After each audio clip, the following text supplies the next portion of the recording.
406. 406.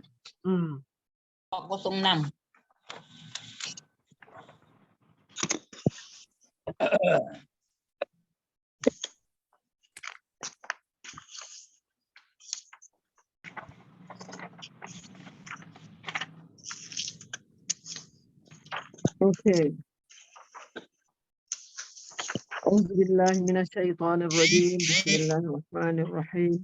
الحمد لله رب العالمين، والصلاة والسلام على أشرف الأنبياء والمرسلين وعلى آله وصحبه أجمعين.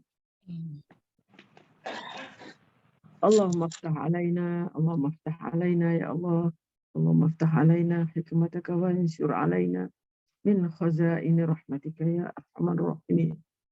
اللهم نور قلوبنا بنور هدايتك كما نورت الأرض بنور شمسك أبدا أبدا برحمتك يا أرحم الراحمين. اللهم زدنا علما وارزقنا فهما، اللهم زدنا علما وارزقنا فهما، اللهم زدنا علما وارزقنا فهما برحمتك يا أرحم الراحمين. اللهم إنا نسألك حبك يا الله وحب من يحبك والعمل الذي يبلغنا إلى حبك. اللهم اجعل حبك أحب إلينا من أنفسنا ومن أهلنا ومن الماء البارد. صلى الله على سيدنا محمد وعلى آله وصحبه أجمعين والحمد لله رب العالمين. Oke, Safha, buka surat 406. Lepas orang tua itu.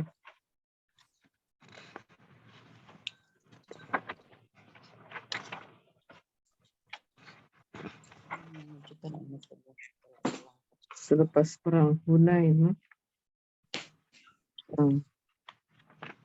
Oke, boleh terus baca lah. Okey. A'udzubillahi minasyaitonir rajim. Bismillahirrahmanirrahim. Allahumma shalli ala Muhammad wa ala ali Muhammad. Assalamualaikum kawan-kawan semua. Hari ini masuk bab yang ke-44, muka surat 406. Okey, jom. Bab 44, tajuk misi dan pelatun dihantar selepas penaklukan. Selepas kembali daripada satu perjalanan yang panjang dan berjaya, Rasulullah sallallahu alaihi wasallam menetap di Madinah, di mana baginda menerima delegasi. Baginda pula mengirim perwakilan dan melantik pendakwah untuk menyebarkan Islam ke mana sahaja. Mereka yang masih menyimpan perasaan prasangka terhadap Islam dan terlalu angkuh untuk menerima agama Allah telah dapat dipatah penguasaan mereka yang telah bertapak sekian lama di bumi Arab. Di sini terletak imej kecil mengenai orang-orang beriman yang turut menyebarkan Islam. Kita menyebut bahawa Rasulullah sallallahu alaihi wasallam tiba ke Madinah pada hari-hari terakhir tahun 8 Hijrah dan selepas itu muncul anak bulan Muharram tahun 9 Hijrah dan bermulalah usaha Rasulullah sallallahu alaihi wasallam mengiring mereka yang beriman untuk berdakwah kepada puak-puak Arab seperti berikut. 1. Uyainah bin Hisn dikirim kepada Bani Tamin.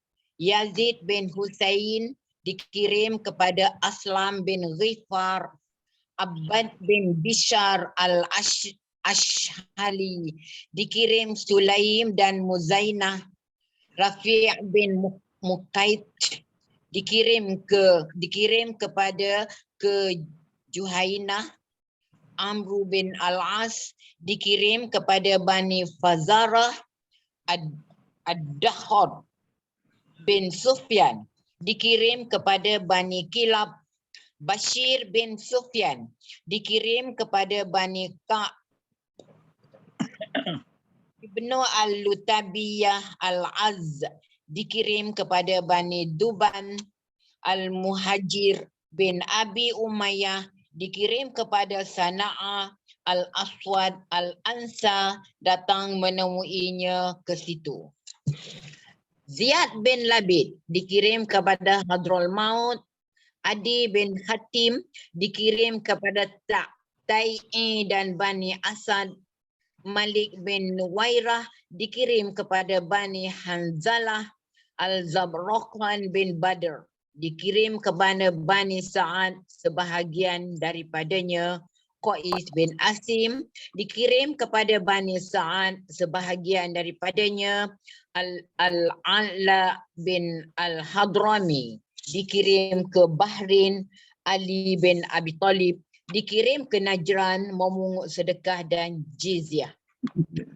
Setengah mereka dihantar dalam bulan Muharram tahun 7 Hijrah dan setengahnya pula dihantar selepas itu apabila puak-puak itu telah memeluk Islam kesemuanya.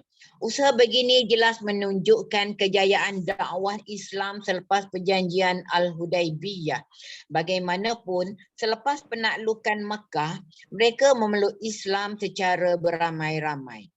Platun.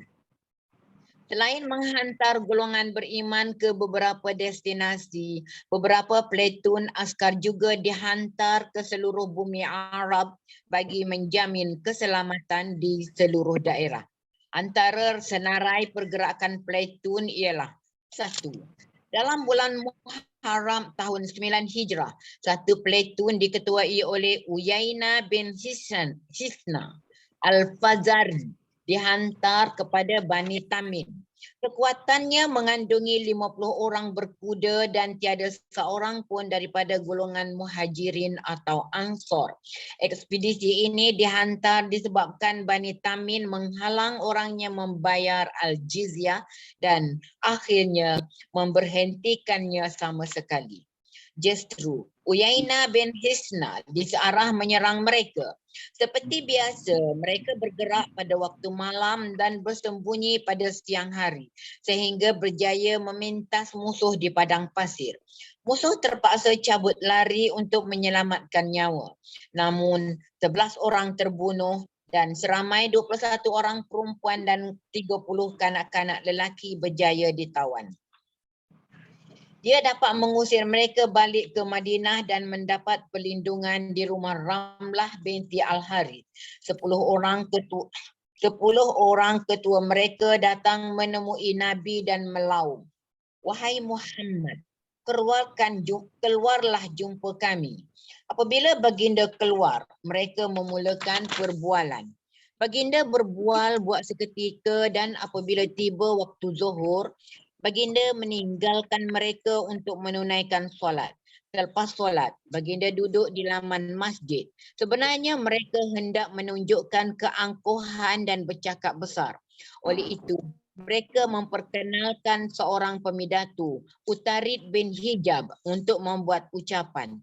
Rasulullah sallallahu alaihi wasallam menyuruh Thabit bin Qais bin Syammas, pemidatu Islam, untuk memberi tindak balas. Tugas itu berjaya dilaksanakan. Mereka membalas pula dengan menampilkan Ar-Zabraqan bin Badr, seorang penyair, lalu mendeklamasi syair dengan megah. Hasan bin Thabit, penyair Islam, segera membalas syair itu. Apabila acara ucapan dan syair tamat, Al-Aqra bin Hais pula berkata, pemidatu mereka lebih hebat daripada kita dan penyairnya lebih bijak dan berseni daripada kita. Suara dan kata-kata mereka lebih bertenaga daripada kita. Akhirnya, mereka mengumumkan pemelukan Islam dan Rasulullah sallallahu alaihi wasallam mengiktiraf pengislaman mereka dan menerima dengan baik serta mengembalikan orang-orang perempuan dan kanak-kanak mereka. Yang kedua, satu platoon diketuai Qutbah bin Amir dihantar ke satu tempat Khot'am di Talabah, sebuah daerah tidak jauh daripada Turbah, dalam bulan Safar tahun 9 Hijrah. Dia membawa seramai 20 orang dan 10 ekor unta yang terpaksa ditunggang secara bergilir-gilir. Qutbah menyerang mereka dengan hebat, menyebabkan kedua-dua pihak cedera dan ada yang terbunuh. Orang Islam membawa pulang unta, orang perempuan dan kanak-kanak ke Madinah. Yang ketiga, satu misi diketuai Dahlak bin Sufyan Al-Kilabi dihantar kepada Bani Kilab dalam bulan Rabiul Awal tahun 9 Hijrah. Tujuan misi ialah mengajak Bani Kilab memeluk Islam. Apabila mereka enggan, berlakulah pertempuran dan tentera Islam berjaya mengalahkan mereka serta seorang daripada mereka terbunuh. Yang keempat, satu ekspedisi mengandungi seramai 300 orang dengan diketuai oleh Alqamah bin Mujazzir Mudaji. Alqamah bin Mujazzir Mudlaji ke pantai Jeddah dalam bulan Rabiul Akhir. Tujuan misi ialah untuk berlawan dengan beberapa orang yang datang dari Habsyah iaitu Ethiopia. Mereka berkumpul di pantai itu dengan tujuan merompak orang-orang Mekah. Justru dia terpaksa menyeberangi laut hingga tiba ke sebuah pulau. Tetapi apabila mendengar ketibaan orang Islam, mereka melarikan diri. Yang kelima, tugas platoon Ali bin Abi Thalib adalah untuk membinasakan Al-Qullus, sebuah berhala kepunyaan Puat Taib. Ali dihantar oleh Rasulullah sallallahu alaihi wasallam dalam bulan Rabiul Awal tahun 9 Hijrah yang mengetuai seramai 150 orang. 100 daripadanya menunggang unta dan selebihnya menunggang kuda. Dia sendiri memegang panji-panji. Pada waktu fajar, mereka menyerang Mahallat Hatim, memusnahkan berhala dan memenuhi karung dengan harta rampasan, unta dan biri-biri. Sementara Adi lari ke Syam. Di antara tawanan ialah saudara perempuan Adi bin Hatim. Dalam peti simpanan Al-Qullus, tentera Islam menemui 3 bilah pedang dan 3 baju besi. Dalam perjalanan pulang, mereka mengagih-agihkan harta rampasan itu sambil menyimpan yang terbaik untuk Rasulullah sallallahu alaihi wasallam. Mereka tidak berkongsi harta Hatim. Setibanya di Madinah, saudara perempuan Adi bin Hatim mohon jasa baik Rasulullah sallallahu alaihi wasallam sambil berkata, "Wahai pesuruh Allah, saya ketiadaan saudara sementara bapa saya sudah mati dan saya terlalu tua untuk menjalani tugas. Kasihanilah saya, semoga Allah akan membalasnya." Baginda bersabda, "Siapa saudara kamu?" Ujar wanita itu, Adi bin Hatim. Bukankah dia satu-satunya musuh yang lari daripada Allah dan pesuruhnya? Baginda bertanya, lalu beredar daripada perempuan itu. Hari berikutnya, dia mengulangi permintaan yang sama dan mendapat jawapan yang sama.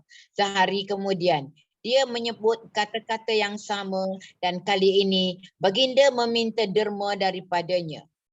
Seorang lelaki yang duduk di sisi Nabi disangkakannya Ali berkata kepadanya, mintalah seekor haiwan daripadanya untuk ditunggangi. Permohonan itu dimakbulkan.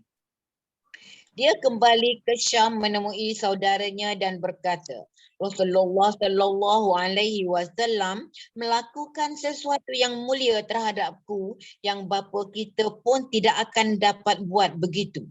Justru janganlah berlengah-lengah, takutlah atau mendapat perlindungan dan anda patut pergi berjumpa dengannya. Tanpa mendapat perlindungan daripada sesiapa, juga sokongan sebarang surat daripada jaminan sebagai jaminan, Adi datang menemui Nabi. Baginda lalu membawanya ke rumah. Tiba ke rumah, dia duduk menghadap Rasulullah sallallahu alaihi wasallam yang menyatakan kesyukuran dan puji-pujian terhadap Allah dan bersabda, "Mengapa kamu melarikan diri? Adakah kamu lari untuk menjauhkan dari mengaku bahawa tiada Tuhan melainkan Allah? Adakah kamu tahu Tuhan selain daripada adakah kamu tahu Tuhan lain selain dari Allah? Tidak, katanya sambil bercakap sesuatu. Kemudian baginda meneruskan sabdanya, sudah pasti kamu melarikan diri agar tidak terdengar kata-kata bahawa Allah Maha Agung. Adakah kamu tahu bahawa ada orang lain lebih besar daripada Allah? Tidak, jawabnya. Lalu baginda berkata, orang Yahudi menimbulkan kemurkaan Allah dan orang Kristian ialah mereka yang sesat. Dan Nabi mengulangi, aku seorang Islam dan aku percaya kepada keesaan Tuhan Allah. Akhirnya Adi mengisytiharkan dengan wajah berseri-seri pengislamannya. Lantas baginda mengarahnya tinggal serumah dengan seorang Ansor. Semenjak saat itu dia sentiasa menemui Nabi SAW pada pagi dan petang. Menurut perawi Ibnu Ishaq, apabila Nabi SAW membuatnya duduk di depan baginda di dalam rumah, Nabi bersabda, wahai Adi, tidakkah kamu membuang segala kekufuran? Ya, kata Adi. Tidakkah kamu berkongsi sebahagian kecil keuntungan yang diperolehi orang kamu? Ya, jawab Adi. Rasulullah SAW bertanya lagi. Tidakkah ia berdosa mengikut agama kamu dan seharusnya kamu tidak membenarkan dirimu buat begitu? Ya, demi Allah, ya benar, jawab Adi. Lantaran aku berusaha kerana dia ialah seorang Nabi yang diilhamkan Allah, yang dihantar untuk umat manusia. Baginda tahu apa yang dia tidak ketahui. Dalam satu versi lain, Nabi SAW bersabda, Adi, masuk Islam, kamu akan selamat. Tetapi aku seorang beragama, kata Adi. Baginda menjawab, aku tahu agama kamu lebih baik daripada kamu. Lalu Adi bertanya, tahukah tuan hamba bahawa agama aku lebih baik daripada aku? Ujar Nabi, ya. Seterusnya baginda bersabda, tidakkah kamu membuang kekufuran kerana kamu memperolehi suku daripada keuntungan orang kamu? Ya, jawab Adi lagi. Ia adalah haram berbuat begitu dari sudut agamamu. Bila Nabi bercakap dan Adi menambah, baginda tidak perlu mengulangi kata-kata itu kerana aku segera bersetuju. Al-Bukhari meriwayatkan, Adi mengatakan bahawa ketika dia bersama Nabi SAW, seorang lelaki datang membuat bantahan kepada baginda mengenai kemiskinan. Kemudian tiba pula seorang lagi mengadu tentang rompakan di jalanan. Lalu Rasulullah SAW menjawab, wahai Adi, pernahkah kamu pergi ke Al-Hirah? Kalau kamu ditakdirkan panjang umur, kamu akan dapat melihat seorang perempuan menunggang unta dari Hirah ke Kaabah untuk mengerjakan tawaf kerana takutkan Allah. Dan kalau kamu berumur panjang, kamu akan dapat membuka harta terpendam Kisra. Dan kalau umurmu masih panjang, kamu akan dapat melihat seorang lelaki menawar segenggam emas atau perak kepada orang lain, tetapi tiada seorang pun mahu mengambilnya. Di akhir hadis ini, Adi mengatakan kemudian, saya sudah ternampak seorang wanita menunggang unta dari Al-Hirah ke Kaabah dan bertawaf kerana takutkan Allah. Juga saya ternampak salah seorang mereka membuka harta Kisra bin Hurmuz. Kalau masih umur panjang, kamu dapat menyaksikan apa yang dikatakan Nabi. Abu Qasim kalau masih umur panjang, kamu dapat menyaksikan apa yang dikatakan Nabi. Abu Qasim sallallahu alaihi wasallam akan menghulur segenggam, iaitu ramalan Nabi yang berkata mengenai tawaran yang benar-benar akan terjadi. Okey, Abu Qasim tu Nabi kan? Abu Qasim tu Nabi lah. ya, ya, Gelaran Nabi kan? ya.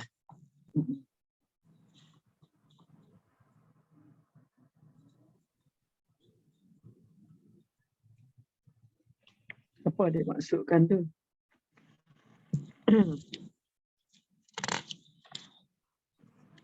Akan menghulur segenggam. Tu dia ada lagi kata-kata tu tak habis tu, ada titik-titik-titik tu.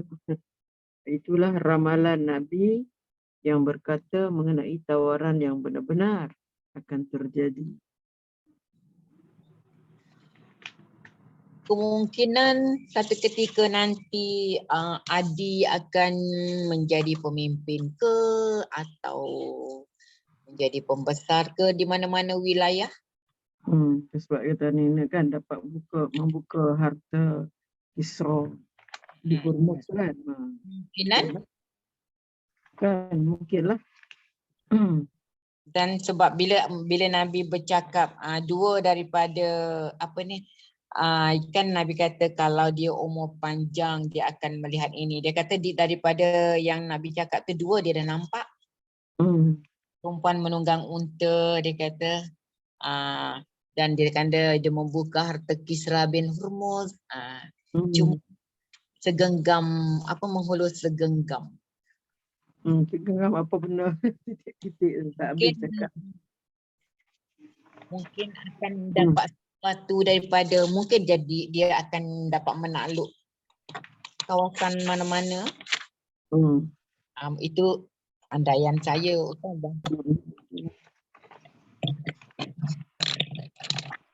Jadi apa yang kita baca tadi itu adalah mengenai apa-apa yang berlaku pada tahun 8 Hijrah kan. Tahun ke-8 Hijrah kan. Ya. Sebenarnya banyak peristiwa yang berlaku pada tahun ke-8 Hijrah ni. Banyak syariah yang disebut tadi itu syariah lah, yang ada nombor 1, 2, 3, 4. Yang dihantar ke sana ke sini tu makna syariah lah, berlaku pada tahun ke-8 Hijrah. Tahun 8 Hijrah penghujung dan di awal tahun 9 Hijrah. Dia kan? Tahun ke-8 Hijrah ni. Itu berlaku sebanyak 3 peperangan, 3 ghazwah. 3 ghazwah iaitu peperangan Perang Mu'tah. Itu Perang Mu'tah. Perang Mu'tah ni perang dengan dengan orang Rom kan. Perang Mu'tah. Itu yang kedua perang Perang Mu'tah, yang kedua Perang Hunain, kan? Yang ketiga Taif. 3 perang. Dan syariah banyak, syariah 11 sampai. 11 syariah. Syariah daripada awal syariah Ghalib bin Abdullah, syariah syariah Amr bin al-As, syariah Syuja' bin Wahab al-Asadi, syariah Ka'ab bin Amir al-Ghifari, syariah syariah Khalid ibn al-Walid, syariah Sa'ad. Banyak ni, sampai 11. Dalam tahun ke-8 Hijrah.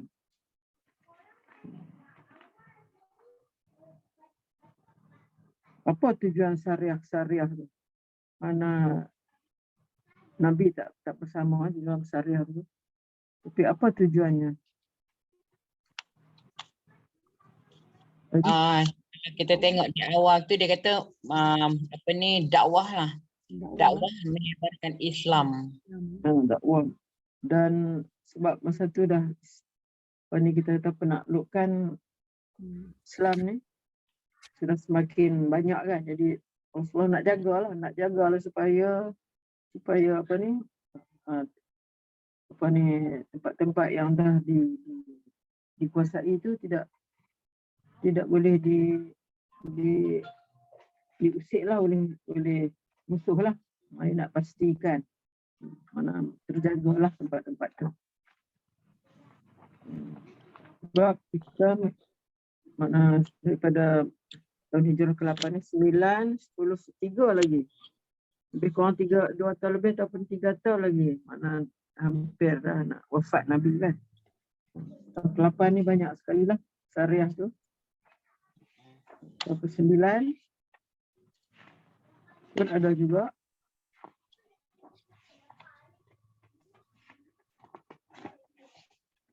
Tahun ke-9 Banyak juga. Tahun ke-9. Tahun ke-9 ni berlaku yang besar perang apa? Tabuk kan? Perang Tabuk. Dan ada 5 syariah. 10 makin kurang. 10 makin kurang. Tahun ke-11 hijrah Nabi wafat lah. Pada bulan Rabiul Awal. Okey, kita teruskan. Okey. Bab yang ke-45, pelanggaran Tabuk pada bulan Rejab tahun 9 Hijrah. Pelanggaran dan penaklukan Makkah dianggap suatu kemenangan yang memberi kesan yang amat ketara di antara kebenaran dan kemungkaran. Ukuran daripada itu, orang Arab tidak syak lagi mengenai misi Muhammad, lalu kita lihat dalam beberapa hal ia bercanggah dengan jangkaan orang kafir.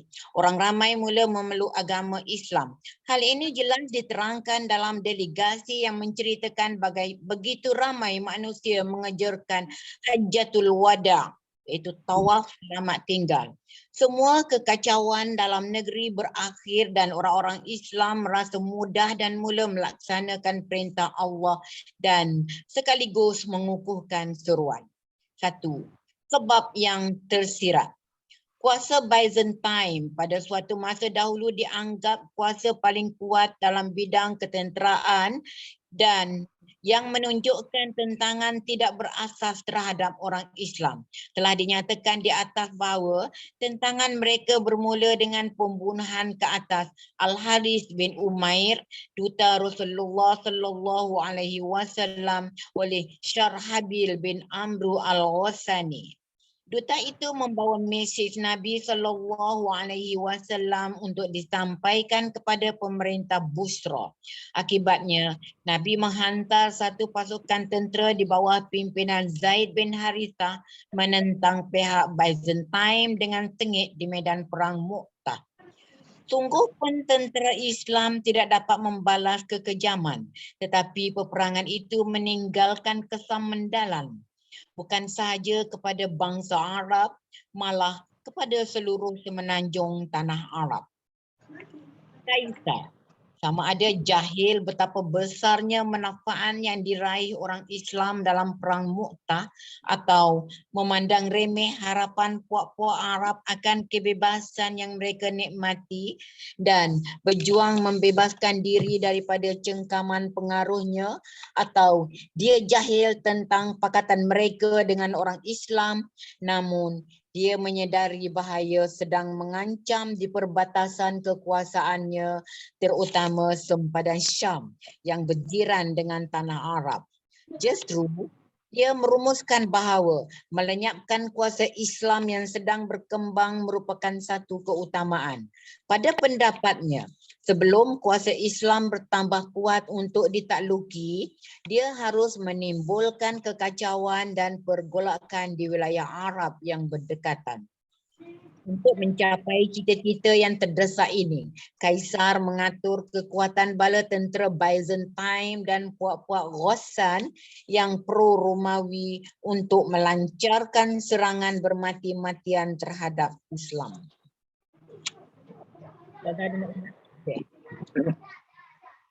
Yang kedua, berita umum mengenai persiapan perang Byzantine dan Ghassani. Tidak lama kemudian, berita mengenai persiapan perang Byzantine untuk melanggar orang Islam telah sampai ke Madinah dan kebimbangan mula melanda mereka. Mereka mula terbayang serangan Byzantine akan tiba pada bila-bila masa.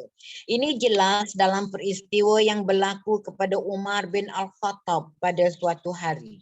Nabi SAW berikrar untuk mengasingkan dirinya daripada para isterinya selama sebulan dalam tahun ke-9 Hijrah. Justru, baginda memencilkan diri bersendirian di satu tempat. Pada mulanya, para sahabat menjadi bingung tentang perubahan sikap Nabi SAW dan mereka mencari-cari sebabnya. Mereka fikir bahawa Nabi SAW telah menceraikan kesemua isterinya dan itulah yang menyebabkan baginda berduka, kecewa dan terharu. Menurut Umar, katanya, biasanya saya ada seorang kawan daripada golongan Ansar yang memaklumkan kepada saya apa yang berlaku semasa ketiadaan saya. Dan saya pula memberitahunya segala yang berlaku semasa ketiadaannya. Mereka tinggal di sebuah dataran tinggi Madinah dan kedua-dua mereka bergilir-gilir menghadap Nabi SAW ketika saat genting. Kemudian, pada suatu hari, kawan saya terdengar bunyi ketukan di pintu, lalu dia terdengar panggilan, buka pintu, buka pintu. Saya bertanya keheranan, apa hal? Adakah tentera Ghassan sudah sampai? Tidak. Ia lebih dahsyat daripada itu. Rasulullah SAW telah meninggalkan isteri-isterinya. Satu versi lain, Umar berkata, kita bercakap tentang persiapan kerajaan Ghos sampaikan berita kepada saya. Dia keluar dan pulang sebelah petang. Dia mengetuk pintu dengan kuat dan berkata, adakah dia tidur? Aku terperanjat dan keluar berjumpanya.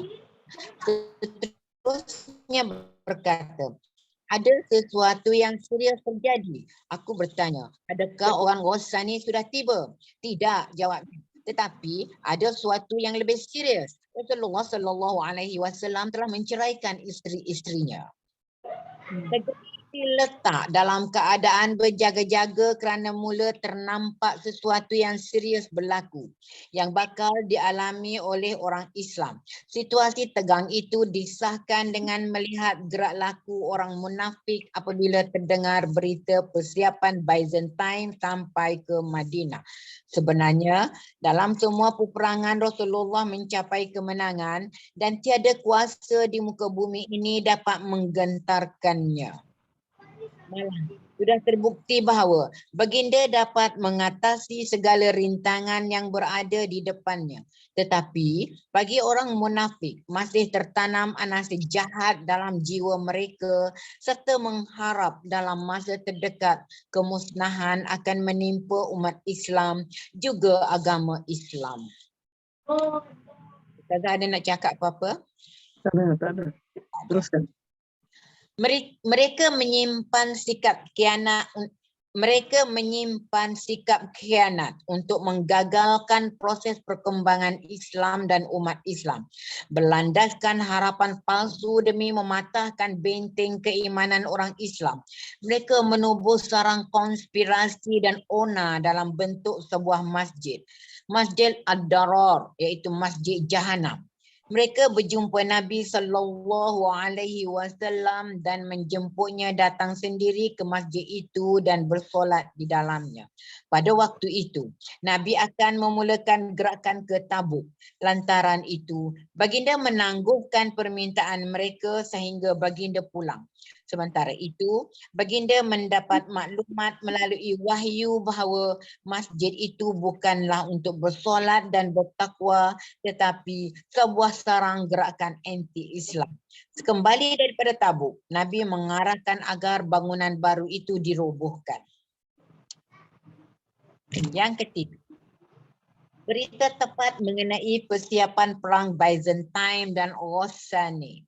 Gambaran bahaya dan dahsyat yang mengancam kehidupan Islam dimaklumkan kepada mereka oleh orang Nabatiyah yang berulang-alik dari Syam ke Madinah. Mereka membawa berita mengenai persiapan Raja Hercules dan persiapan bala tentera yang melebihi seramai 40,000 orang selain bantuan daripada puak-puak Judham selain daripada puak-puak Judham, Lukham, Judam, Lukham dan puak-puak lain yang bersekutu dengan Byzantine. Mereka mengatakan barisan depan tentera mereka sudah tiba ke Al-Balqa dan bersiap sedia untuk melakukan serang hendap terhadap orang Islam. Situasi umum yang menggugat ini diburukkan dengan faktor cuaca panas, kemarau dan perjalanan jauh berbatu-batu dengan muka bumi gersang bakal dilalui sekiranya mereka membuat keputusan untuk menyekat kemarahan bahaya yang mengancam. Sementara persepsi dan takdiran situasi yang membabitkan perkembangan keseluruhannya, biasanya Rasulullah SAW melihat dengan lebih tepat dan jitu jika dibanding dengan orang lain. Baginda terfikir sekiranya menanganinya secara pasif atau berlengah-lengah, maka besar kemungkinan pihak Byzantine berjaya mara memasuki daerah penguasaan Islam malah sampai sejauh Madinah. Jika ini berlaku, ia bakal melahirkan kesan dahsyat kepada orang Islam serta kewibawaan tentera Islam. Kepercayaan dan tradisi jahiliah yang kini berkubur disebabkan pukulan hebat di medan Hunain mungkin hidup semula dalam persekitaran sedemikian. Orang munafik yang berura-ura mengkhianati orang Islam mungkin bertindak menikam mereka daripada belakang semasa Byzantine menyerang mereka dari depan. Sekiranya hal begini tidak ditangani dengan bijak, maka mereka kelak berjaya dalam usaha jahat itu. Lantaran usaha Nabi dan para sahabat menyebar Islam akan terbantut dan nikmat yang dikecapi hasil kemenangan dalam beberapa peperangan dan pelanggaran akan sia-sia belaka. Rasulullah SAW menimbang dengan semasak-masaknya. Lalu baginda membuat keputusan memerangi Byzantine di perbatasan mereka sendiri. Sekalipun menghadapi kesusahan dan kemarau yang bakal dialami orang Islam. Baginda berazam tanpa berlengah lagi untuk mencegah penyusupan tentera Romawi ke bumi Islam. Apabila Rasulullah SAW membuat keputusan muktamad, baginda mengarah para sahabat membuat persiapan perang dan meminta bantuan orang Mekah serta puak-puak Arab untuk menghadapi ancaman kuasa asing itu. Pada kali ini, baginda tidak lagi menyembunyikan niat sebenar untuk melanggar musuh. Malah, baginda mengumumkannya secara terbuka tujuannya menghadapi Byzantine dan melawan mereka. Baginda memberi penjelasan mengenai situasi sebenar serta mengarah pengikutnya bersiap sedia serta menyeru mereka berjuang ke jalan Allah.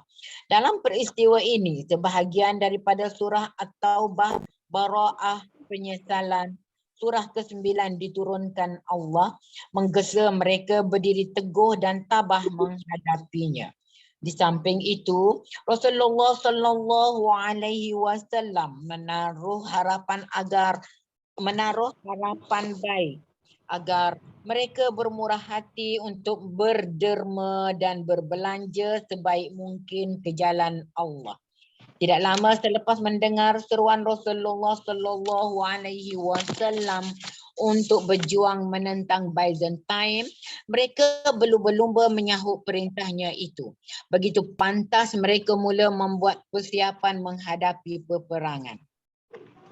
Anggota puak dan suku kaum Arab terdiri daripada seluruh pelusuk mencurah datang ke Madinah. Hampir ke semua golongan orang Islam menyambutnya secara positif. Hanya mereka yang lemah semangat membuat keputusan untuk tinggal di belakang. Golongan ini hanya 3 orang. Sedangkan si miskin dan dhaif yang tidak berupaya berbondong-bondong datang menemui Rasulullah dan meminta baginda membenarkan mereka mengambil bahagian menentang musuh Byzantine. Lalu baginda bersabda, A'udzubillahi minasyaitonirrajim. Ajidu ma ahmilukum alaihi tawallaw wa a'yunuhum tafidu minad dam'i hazana. Tafidu minad dam'i hazanan alla yajidu ma yunfikun. Artinya, tidak ada padaku kenderaan yang hendak ku berikan untuk membawa kamu. Mereka kembali sedang mata mereka mengalirkan air mata yang bercucuran kerana sedih bahawa mereka tidak mempunyai sesuatu yang hendak mereka belanjakan untuk pergi berjihad pada jalan Allah. Surah At-Taubah ayat 92. Ayat ni kan dia nak menceritakan tentang itulah semangatnya orang Islam ni nak apa ni? Nak menyertai peperangan dengan Byzantine ni.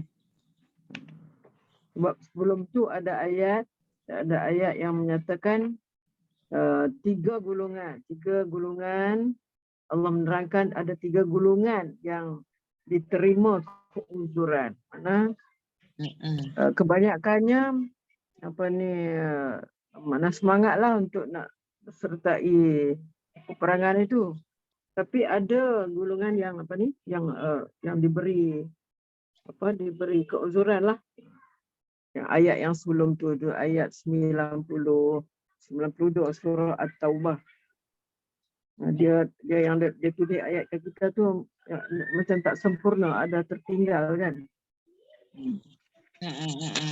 Ada yang tertinggal.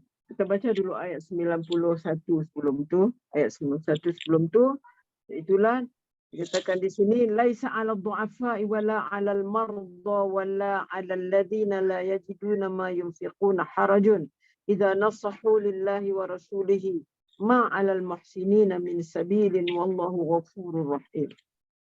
Dia adalah bersalah orang-orang yang lemah, tidak pula orang-orang yang sakit dan tidak pula orang-orang yang tidak mendapati apa yang hendak mereka belanjakan. Asal saja mereka tetap jujur terhadap Allah dan Rasul.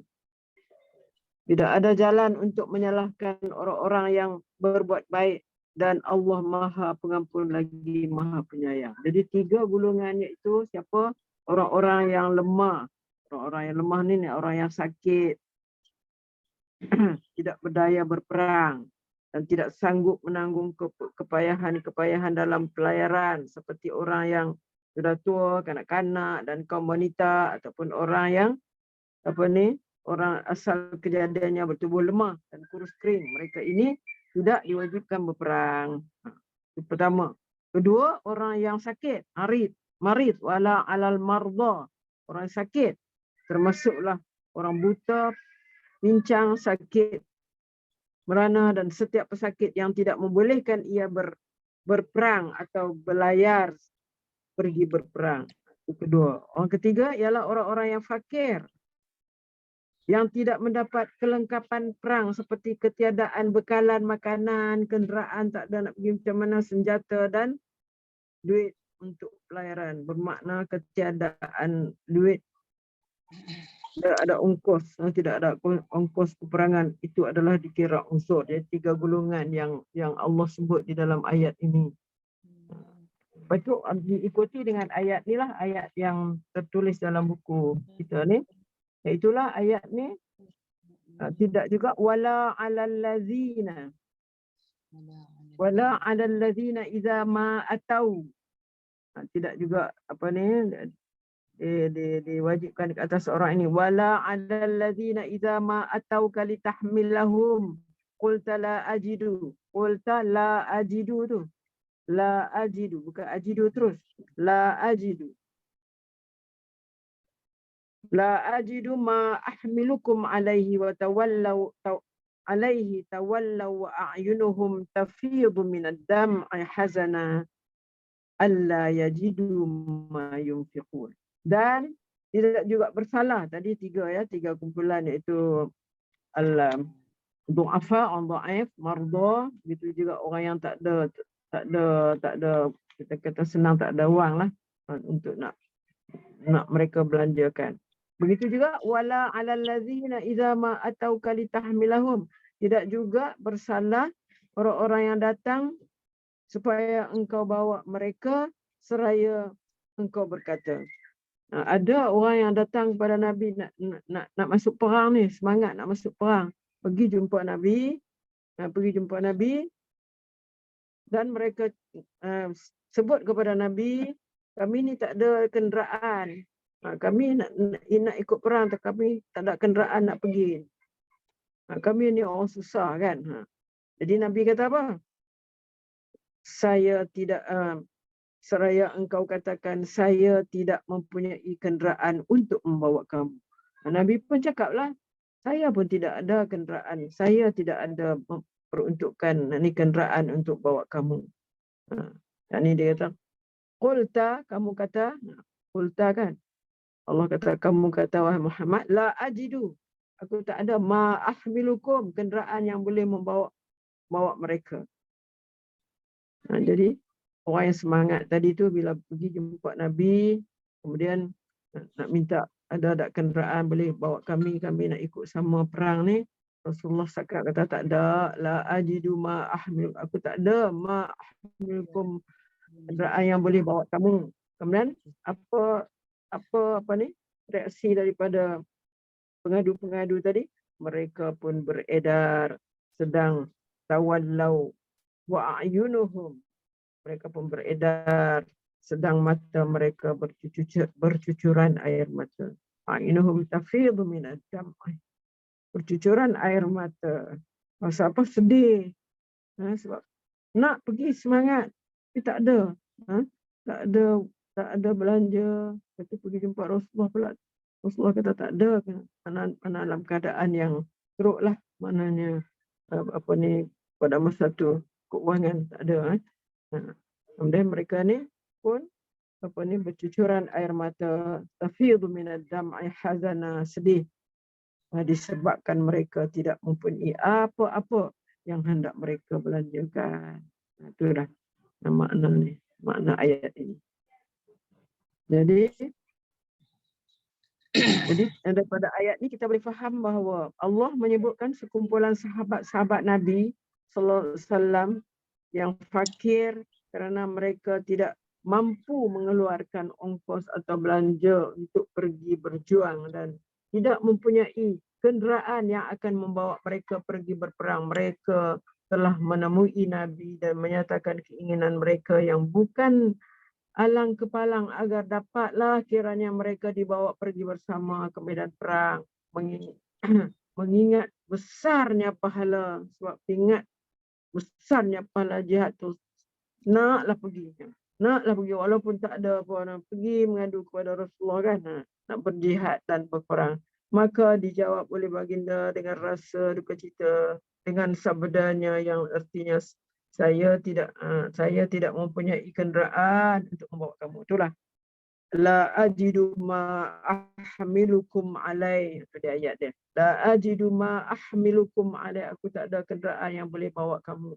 Saya tidak mempunyai kenderaan untuk membawa kamu. Maka dengan sedih dan pilu beredarlah mereka, orang yang susah-susah tadi, dan tinggal di Madinah dengan menitiskan air mata. Mereka juga tidak bersalah dan tidak berdosa kerana tidak ikut peperangan ni orang ni.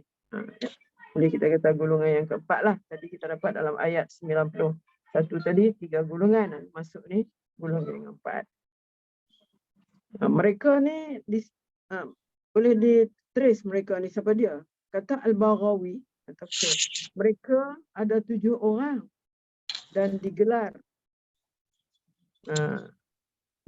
mereka itu pengemis Apa ni? Penangis. Al-bukaina. Baka ya beki al-bukaina. Mana mereka yang menangis kerana tak dapat bersama pergi berperang. Mereka ialah, kalau boleh ingat mungkin sebahagian daripada nama yang kita familiar ke, Al-Maqul bin Yasar, Sakhr bin Khansa, Abdullah bin Ka'ab Al-Ansari, mungkin ada kita dengar tu. Aliyah binti Zaid Al-Ansari, Salim bin Umair, Sa'labah bin Anamah, Abdullah bin Muwaffal Al-Muzanni.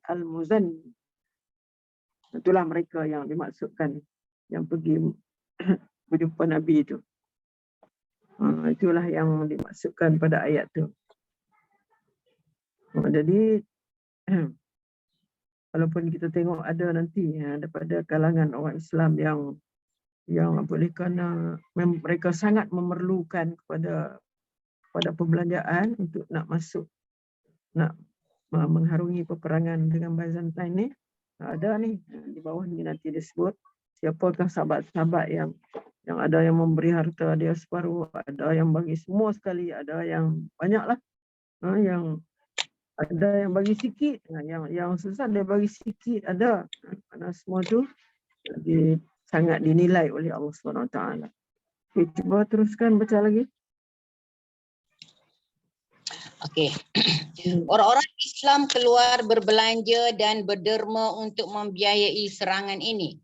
Contohnya, Osman telah melengkapi 200 ekor kuda berpelana untuk mengembara ke Syam dan menderma sebanyak 200 ounce emas kepada mereka. Dia juga mengambil sebanyak 1000 dinar lalu menaburkannya ke atas ribaan Rasulullah sallallahu alaihi wasallam seraya baginda bersabda, mulai hari ini tiada apa yang akan mengancam Osman, tidak kira apa yang dibuatnya. Berulang kali Osman mengeluarkan sedekah sehingga mencapai 900 ekor unta dan 100 kuda di samping wang yang dibayarnya. Abdul Ar-Rahman bin Auf membayar sebanyak 200 ounce perak. Sementara Abu Bakar menderma kesemua wang timpanannya dan tiada apa yang tinggal kecuali Allah dan Rasulullah sallallahu alaihi wasallam sebagai kekayaan untuk keluarganya. Umar mengeluarkan separuh daripada kekayaannya. Demikian pula Al-Abbas menderma sejumlah wang yang banyak. Talha, Sa'ad bin Ubadah dan Muhammad bin Maslamah juga berderma untuk kebajikan pelanggaran. Asim bin Adi bagi pihak dirinya menawarkan sebanyak 90 muatan unta yang mengandungi kurma. Masing-masing mengeluarkan bantuan mengikut kesanggupan mereka walaupun sedikit. Salah seorang daripada mereka cuma sanggup memberi separuh gantang kurma yang dia miliki. Wanita juga tidak ketinggalan menderma barang perhiasan seperti ambar kasturi, gelang, rantai, subang dan cincin. Pendeknya, tiada siapa yang terkecuali daripada menderma atau terlalu bakhil melainkan orang-orang munafik. A'udzubillahi minasyaitonirrajim. Allazina yalmizuna al-mutawwi'ina minal mu'minina fi sadaqati wallazina la yajiduna illa juhdahum fayaskhuruna minhum sakhirallahu minhum walahum azabun alim. Artinya, orang-orang munafik yang mencela sebahagian daripada orang-orang beriman mengenai sedekah-sedekah yang mereka berikan dengan sukarela dan mencela orang-orang yang tidak dapat mengadakan apa-apa untuk disedekahkan kecuali sedikit sekadar kemampuannya serta mereka mengejek-ngejeknya. Allah akan membalas ejekan mereka dan bagi mereka disediakan azab siksa yang tidak terperi sakitnya. At-Taubah ayat 79. Ayat 79 ini menerangkan tentang sikap munafik. Sikap orang munafik. Kan kita sebut tadi, ada yang kaya, yang ada dia bagilah. Ada yang bagi banyak, ada yang tak ada, yang dia bagi setengah gantang aja, kurma, sikit aja. Mana ada yang bagi, ada yang bagi banyak, ada yang bagi sikit. Jadi orang-orang munafik ni, dia Allah terangkan di sini. Apa kerti orang munafik ni? Suka mencela akan perbuatan para penderma daripada orang-orang mukmin yang bersedekah dengan sukarela. Kalau para penderma itu orang berada, banyaklah sedekahnya. Lalu dicela oleh orang munafik dengan mengatakan orang itu bermuka-muka, nak tunjuk-tunjuk. Kalau orang tidak berada kerana ianya miskin, tentulah sedekahnya sedikit. Lalu diejek-ejek. Ejek juga, banyak pun ejek, sikit pun diejek-ejek dengan mengatakan Allah tidak berhajat kepada sedekah yang begini kecil. Allah tak hajat pun dengan sedekah yang kecil ni. Maka perbuatan orang munafik yang mencela dan mengejek-ejek orang mukmin yang bersedekah, sama ada banyak atau sedikit itu, pasti Allah akan mengejek-ngejek mereka pula. Akan mengejek-ngejek mereka, yang ni orang munafik tadi, itu akan memberi balasan kepada mereka dengan siksaan yang amat pedih di akhirat kelak. Sebab tu Allah kata di akhir ayat, walahum azabun adim. Jadi di sini Abu Mas'ud Al-Badri telah meriwayatkan, katanya manakala turun ayat yang menyerukan bersedekah, kami adalah boro-boro mengambil upah memikul barang untuk menyahut seruan bersedekah itu, maka tampillah seorang lelaki yang mengeluarkan sedekah dengan banyaknya. Kemudian ada orang yang mencelanya dengan mengatakan orang ini bermuka-muka, dan ada pula orang lelaki yang bersedekah hanya segantang buah kurma. Maka orang-orang pun mengatakan sesungguhnya Allah itu kaya, tidak berhajat kepada sedekah yang segantang ni. Itulah sebab turunnya ayat ini, allazina yalmizuna, seterusnya. Dan Ibnu Abbas serta ulama-ulama tafsir yang lain pula telah meriwayatkan seperti berikut. Lihat, Rasulullah SAW telah menganjurkan orang-orang mukmin supaya bersedekah. Mana cemalah. Maka tampillah Abdurrahman bin Auf bersedekah wang sebanyak 4,000 dirham. Seraya mengatakan, ya Rasulullah, harta saya adalah 8,000 dirham. Saya berikan kepada Tuhan 4,000 dirham untuk dibelanjakan pada jalan Allah. Dan yang 4,000 yang baki itu saya pula saya tahan untuk kepentingan keluarga saya. Kemudian Rasulullah SAW mendoakan. Rasulullah doakan kepada Abdurrahman bin Auf. Barakallahu fima a'taita wa fima amsakta. Moga-moga Allah memberkati engkau pada harta yang engkau berikan, dan juga memberkati pada harta yang engkau tahan, yang engkau tak bagi itu. Memberkati 4,000 yang engkau bagi itu, dan Allah berkati juga harta kamu yang 4,000 yang engkau tahan tu, yang engkau nak guna untuk keluarga. Maka Allah telah memberikan keberkatan kepada harta Abdul Rahman, sehingga waktu ia meninggal dunia, ada meninggalkan 2 orang isteri, dan harta peninggalannya ada 160,000 dirham. Malah dia ada ganda lah. Ada 8,000, itu jadi 160,000 dirham masa dia meninggal. Kemudian bersedekah pula pada masa itu ada Asim bin Adi. Asim bin Adi sebanyak 100 timbangan ke sukatan 100 wasak buah kurma, itu kira-kira 117 pikul.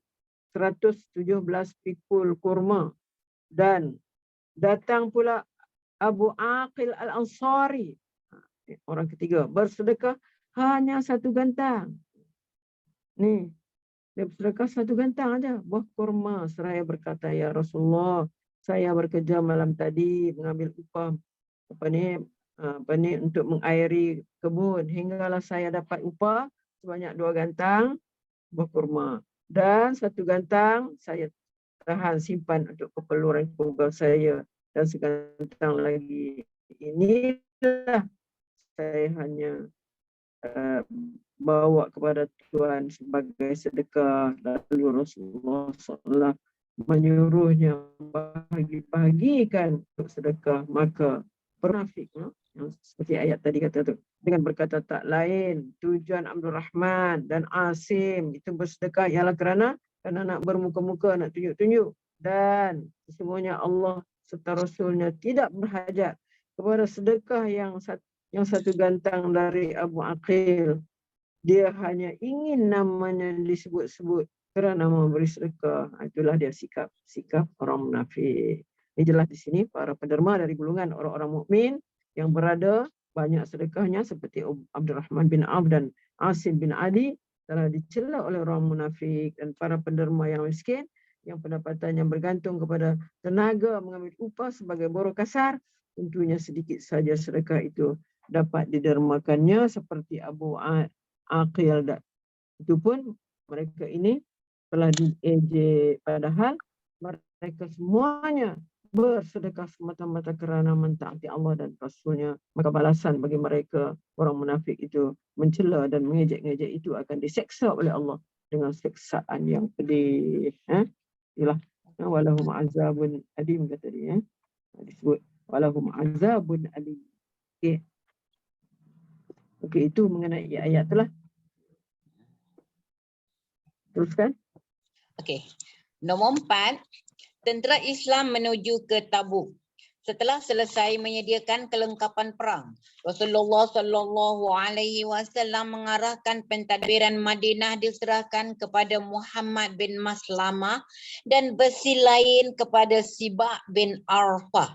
Ali ditugaskan menjaga keselamatan keluarganya serta memerintahnya untuk tinggal bersama mereka. Kedudukan Ali dipandang rendah oleh orang munafik. Lalu dia mengejar Rasulullah sallallahu alaihi wasallam untuk turut berperang. Tetapi Nabi mahukan Ali kembali ke Madinah setelah bersabda, "Tidakkah kamu bakal menggantikan aku seperti Harun menggantikan Musa?" Kemudian sambung baginda, "Tetapi tiada Nabi lagi akan menggantikan aku." Pada hari Selasa, Rasulullah sallallahu alaihi wasallam bergerak menuju ke utara ke arah Tabuk.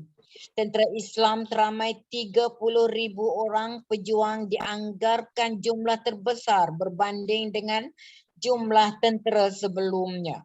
Barisan tentera Islam belum pernah seramai itu sebelumnya. Sekalipun pelbagai hadiah harta diterima tetapi kelengkapan tentera masih tidak mencukupi. Kekurangan bekalan makanan dan kenderaan agak meruncing dan memaksa seramai 18 orang menunggang seekor unta secara bergilir-gilir bagi mengatasi masalah kekurangan bekalan makanan. Ada kalanya anggota tentera terpaksa makan daun kayu hingga menyebabkan bibir mereka bengkak. Setengahnya terpaksa menyembelih unta sekalipun haiwan kesayangan mereka, kerana dengan cara itu mereka dapatlah meminum air dari dalam perut unta selain dagingnya. Kerana masalah kekurangan tersebut, maka mereka mendapat gelaran tentera yang menderita.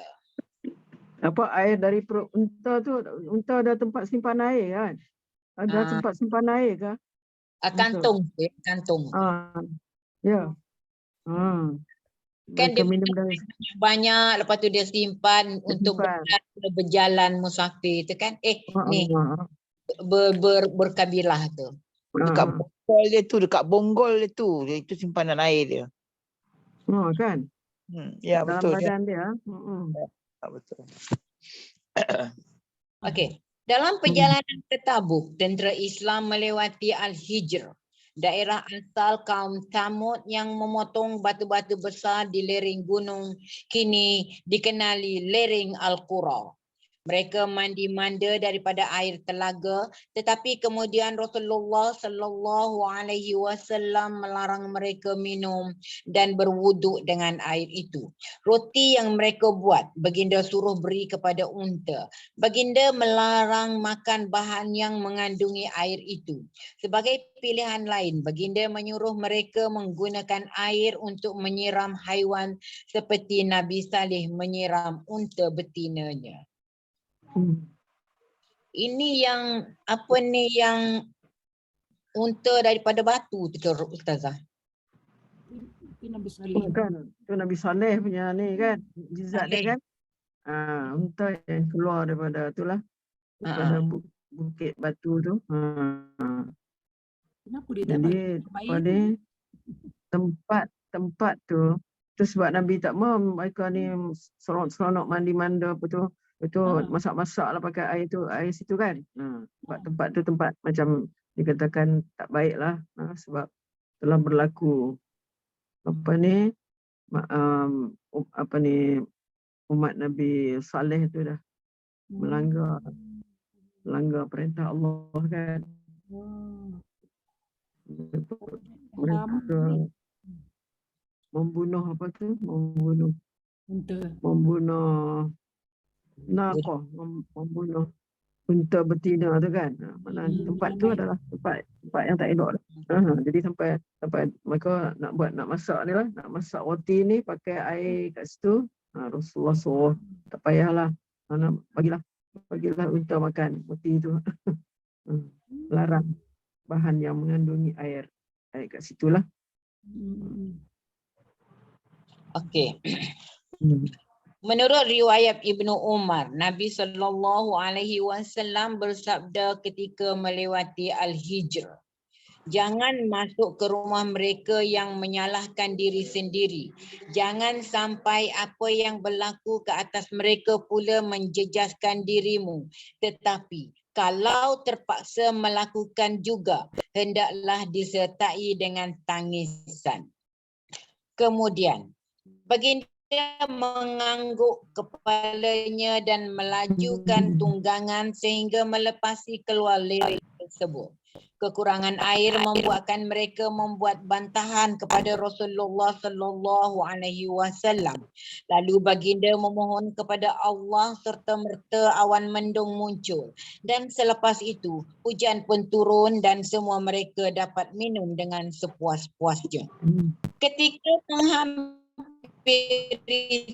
Tabuk, Nabi bersabda, dengan ke air Tabuk, kalian akan sampai ke situ sebelum hari siang, dan sesiapa yang sampai dahulu jangan sekali-kali menyentuh air sehingga aku tiba.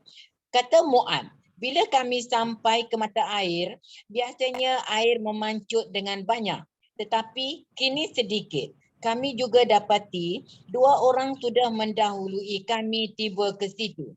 Lalu Rasulullah sallallahu alaihi wasallam bertanya, sama ada mereka menyentuh air itu? Kata mereka, ya. Kata baginda bahawa Allah memberinya ilham untuk memberitahu. Kemudian baginda mencedok air dengan tapak tangan daripada mata air yang mengalir lembut, kemudian bercantum. Baginda menyapu air ke muka dan tangannya dan kemudiannya mencurah semula ke dalamnya. Tiba-tiba air keluar mencurah dengan banyak dan membolehkan orang-orang Islam menyejukkan badan. Kata Rasulullah sallallahu alaihi wasallam, kalau Mu'ad ditakdirkan panjang umur, dia akan dapat menyaksikan daerah ini penuh dengan sayur-sayuran. Ini kira mukjizat Nabi lah ya, Rasulullah. Ya. Air. Sebaik tiba di Tabuk, Rasulullah sallallahu alaihi wasallam bersabda, angin kencang akan bertiup malam ini dan jangan seorang pun berdiri. Siapa yang ada unta hendaklah ditambat. Kemudian angin bertiup kencang dan salah seorang anggota yang sedang berdiri di bawah angin ke gunung Tai'i. Sepanjang perjalanan seterusnya, Rasulullah sallallahu alaihi wasallam bercadang menghimpunkan solat Zuhur dan Asar, juga Maghrib dan Isya. Solat itu dilakukan sama ada sebelum atau selepas waktu solat. Yang kelima, tentera Islam di Tabuk. Sebaik sahaja tiba di Tabuk, mereka pun berkhemah. Tentera Islam kini bersiap sedia untuk menghadapi musuh. Di sini Rasulullah sallallahu alaihi wasallam membuat ucapan yang mengharukan dan penuh dengan kata-kata rangsangan. Baginda mengajak mereka mencari kebahagiaan di dunia dan juga di akhirat, sambil memberi amaran agar tidak terpesong dan menaruh harapan agar mereka akan melakukan yang terbaik. Dengan ucapan itu, baginda membangkitkan semangat mereka yang lemah serta memberi jaminan untuk mengatasi kekurangan dan kesengsaraan yang dialami akibat kekurangan bekalan makanan dan kemudahan lain. Ketika mendengar gerakan tentera Islam, pemerintah Byzantine dan sekutu-sekutunya menjadi gerun dan tidak berani keluar menentang. Sebaliknya, mereka berada dalam kedudukan bertaburan dalam wilayah mereka. Keadaan begini memberi kelebihan kepada tentera dan berjaya meningkatkan reputasi mereka di wilayah yang jauh dan terpencil di semenanjung Arab. Kelebihan besar dan serius dari segi politik yang diraih tentera Islam adalah jauh lebih baik daripada yang bakal diperolehi sekiranya kedua-dua pihak bermusuhan bertempur di medan perang. Ketua Puak Ailah, Yahna bin Raubah, datang menemui Rasulullah sallallahu alaihi wasallam dan berdamai serta membayar al-jizyah. Demikian juga suku Puak Jarba dan Abdurruf menyampaikan persembahan yang sama. Bagi pihak Rasulullah sallallahu alaihi wasallam pula, baginda mengeluarkan surat jaminan sama seperti yang dianugerahkan kepada Yahna yang berbunyi, dengan nama Allah yang amat pemurah lagi amat mengasihani. Ini adalah surat jaminan perlindungan daripada Allah dan Muhammad Rasulullah. Diberi kepada Yahna bin Raubah dan orang Ailah. Kapal-kapal, kafilah-kafilah mereka di laut dan di darat mendapat jagaan Allah dan Nabi Muhammad. Dia dan siapa juga yang bersamanya orang Syam dan mereka yang berada di laut. Sesiapa yang melanggar perjanjian ini, maka hartanya tidak akan menyelamatkannya. Ia merupakan tawaran adil baginya. Sekarang tidak lagi menjadi kesalahan untuk menghalang sesiapa daripada mendekati mata air yang menjadi persinggahan mereka, atau tidak juga sebarang perjalanan yang mereka ingin lakukan, sama ada di laut atau di darat. Rasulullah sallallahu alaihi wasallam menghantar Khalid bin Al-Walid bersama 450 orang berkuda ke Ukaidir Dumat Al-Jandal dengan arahan Ukaidir ke macam mana Ustazah? Ke Ukaidir. When? Daumatul Jandal, nama tempat ah. Tempat. Nama tempat. Ada dulu sekali kita jumpa ni Daumatul Jandal. Dalam Ini arahan Anda akan melihat mereka memburu rusa. Sememangnya lah apabila menghampiri kota Ugaidir, sejauh mata memandang, Khalid ternampak sekawan rusa keluar lalu menggesel-gesel tanduk mereka ke pintu besar. Kerana malam bulan terang, Khalid dapat melihat ke pintu besar. Kerana malam bulan terang, Khalid dapat melihat Ukaidir keluar dan memburu rusa.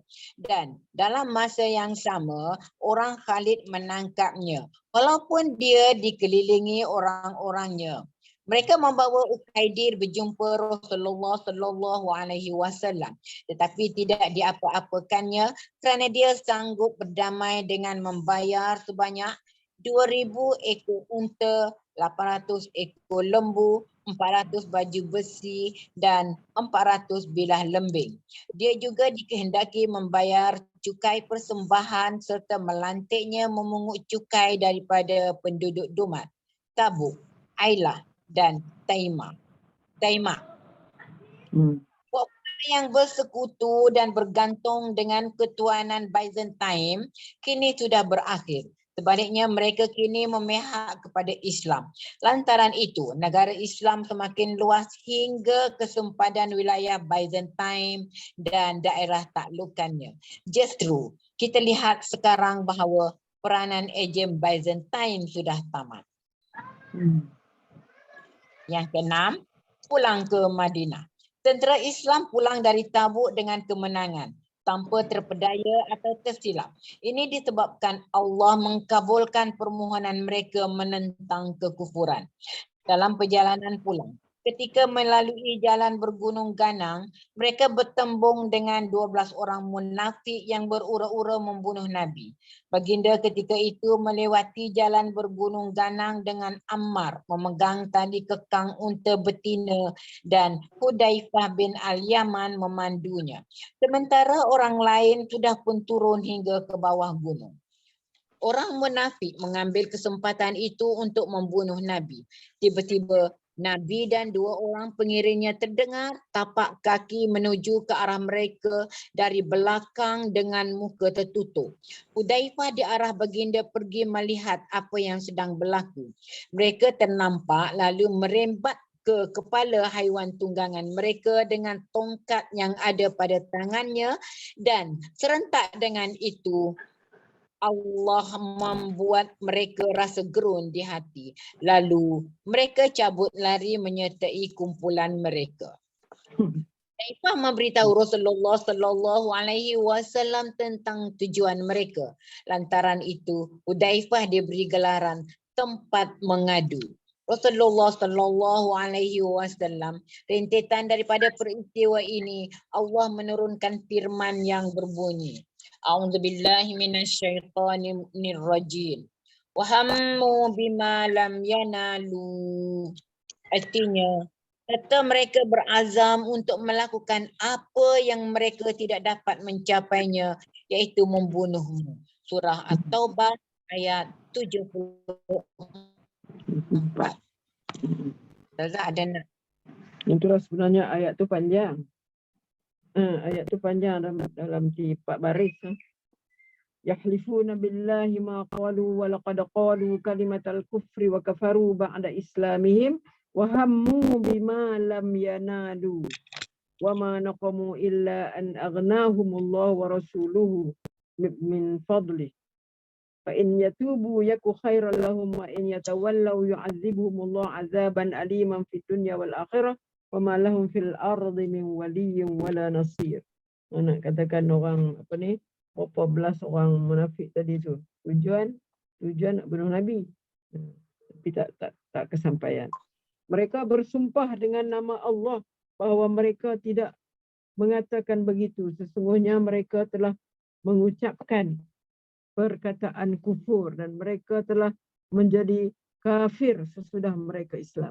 Dan mereka meniatkan, itu tadi wahammu, dan mereka meniatkan apa yang tidak dapat mereka capai. Niat nak bunuh Nabi tapi tak capai.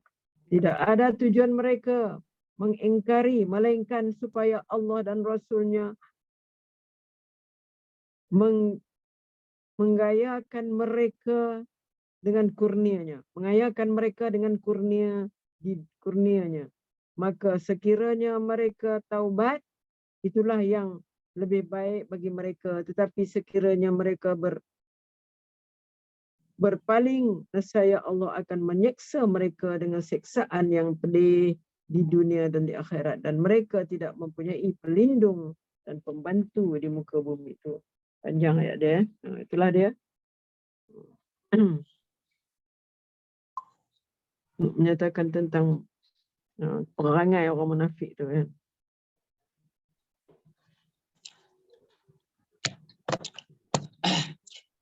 Sambung Ustazah. Sambung. Di markas Islam di Madinah, suasana bimbang mula menjelma di ufuk. Lalu baginda bersabda, ini ialah satu yang menceriakan. Ini ialah Uhud, sebuah gunung. Kami suka kepadanya, begitu juga ia menyukai kita. Apabila terdengar kepulangan pasukan tentera, orang ramai keluar beramai-ramai menyambut mereka. Golongan perempuan, tua muda, besar kecil, keluar merayakan kepulangan itu dengan penuh gembira sambil menyanyi-nyanyi. Ke atas kita cahaya bulan penuh memancar, menerusi celah gunung Al-Wada' yang bersinar. Bersyukur kita ke hadrat ilahi, sembah kepada Allah yang mengasihani. Ini yang tolak al-badru alaina tu kan. Jalan kan. Aniyatil wada' ni. Min saniyatil wada' gunung tu. Wajib bersyukur alaina, bersyukur kita kadra ilahi. Mada'a lillahi da'. Lebih kurang lah tu. Rasulullah SAW bertolak ke Tabuk dalam bulan Rejab dan pulang di bulan Ramadan. Lantaran peristiwa Ghauzah mengambil masa selama 50 hari, 20 hari dihabiskan di Tabuk dan selebihnya ialah perjalanan pergi balik menyerang Tabuk juga merupakan perjalanan terakhir dilakukan Nabi SAW. Okey, yang ketujuh. Orang yang tertinggal di belakang. Pelanggaran ini merupakan satu ujian sengit diturunkan Allah untuk menguji iman orang-orang yang taat dan mengasingkan mereka daripada yang lain. Disebabkan keadaan tertentu, ia ialah kehendak Allah. Dalam hal ini Allah berfirman, A'udzubillahi minasyaitonirrajim. Ma kana Allahu liyazarul mu'minina 'ala ma antum 'alaihi hatta yamizal khabitha minat thayyib. Artinya, Allah tidak sekali-kali akan membiarkan orang-orang yang beriman dalam keadaan yang kamu ada sekarang, bercampur aduk mukmin dan munafik. Bahkan ia tetap menguji kamu sehingga ia memisahkan yang buruk itu munafik daripada yang baik iaitu orang beriman. Surah Al-Imran ayat 179. Okey, teruskan. Mereka yang tinggal belakang mengelak daripada mengambil bahagian sepenuh dalam serangan dapat dianggap sebagai berpura-pura atau munafik. Apabila sahaja dimaklumkan kepada Rasulullah SAW bahawa ada orang lelaki yang duduk-duduk bersahaja, maka Nabi bersabda, biarkan dia seorang.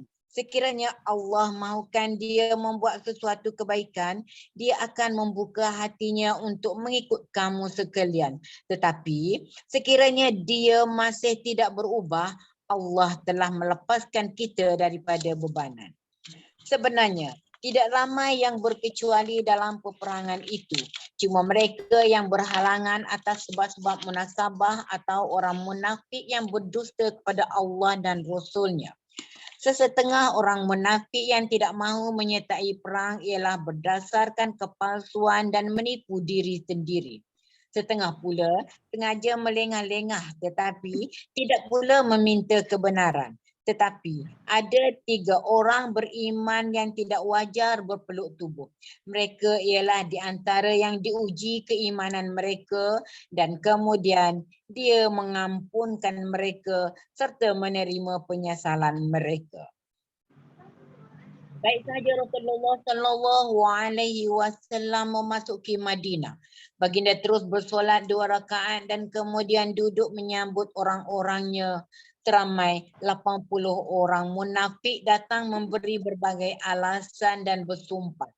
Nabi menerima alasan mereka serta memohon kepada Allah agar mengampunkan mereka kerana baginda yakin apa yang terpendam dalam hati mereka dan percaya kepada Allah. Mengenai 3 orang beriman, Ka'ab bin Malik, Murara bin Ar-Rabi' dan Hilal bin Umayyah yang lebih suka bercakap benar. Lalu Rasulullah sallallahu alaihi wasallam menyuruh para sahabat tidak bercakap dengan mereka. Akibatnya mereka dipulau dengan dahsyat dari sebarang aktiviti masyarakat. Tiap-tiap orang mengelak daripada mereka lantaran mereka merasai seolah-olah seluruh dunia membenci mereka dan tegur sapa mereka tidak diindahkan dan mula mereka terasa ganjil dan tidak menyenangkan. Tekanan perasaan dialami oleh mereka selama 40 hari. Malah arahan menceraikan isteri-isteri mereka. Selepas 50 hari pemulauan, Allah menurunkan ayat ini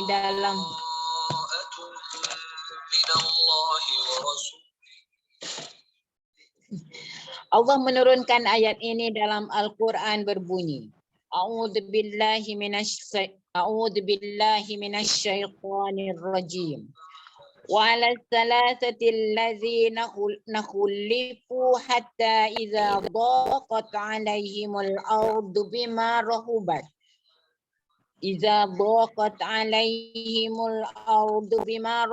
وضاقت عليهم أنفسهم وظنوا أن لا ملجأ من الله إلا إليه ثم تاب عليهم ليتوبوا إن الله هو التواب الرحيم. Artinya, dan Allah menerima pula taubat 3 orang yang ditangguhkan penerimaan taubat hingga apabila bumi yang luas ini terasa sempit kepada mereka kerana dipulaukan.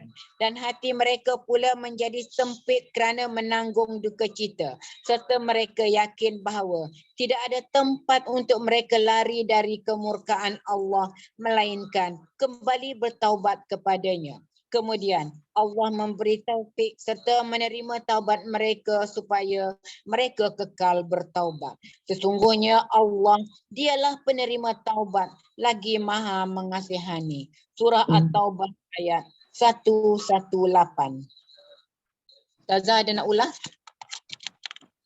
Dah jelas kan ada 3 orang ni. 3 orang yang apa ni? Yang disebut as-salasah tu kan. Allah menerima taubat 3 orang yang ditangguhkan penerimaan taubat mereka. Inilah disebutkan tadi nama-nama mereka iaitu Ka'ab bin Malik, Hilal bin Abi Umayyah dan Mararah bin Abi Rabi'. Semuanya tu daripada kaum Ansar. Dan mereka inilah yang dimaksudkan dalam ayat 106. Nombornya wa akharuna murjauna li amrillah, dan yang lain masih menunggu keputusan Allah. Yang ni menunggu sama ada Allah nak terima taubat mereka atau tidak. Maka dengan ayat ni jelas iaitu Allah terimalah taubat mereka.